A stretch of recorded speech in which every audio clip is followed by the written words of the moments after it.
然后这个树林夜市啊，才有一栋3层楼高的楼仔厝，嘛是英国树林的第一关楼——郭昆木的故居。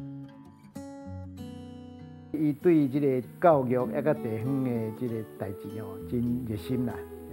啊，伊搁伫这个地方吼，有组织这款体育会，啊，甲童子军的这个青年团。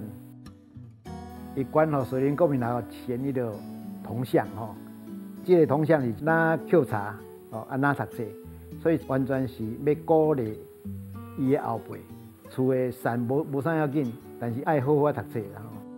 重视教育的郭昆木，留落来精神，予后代尊存。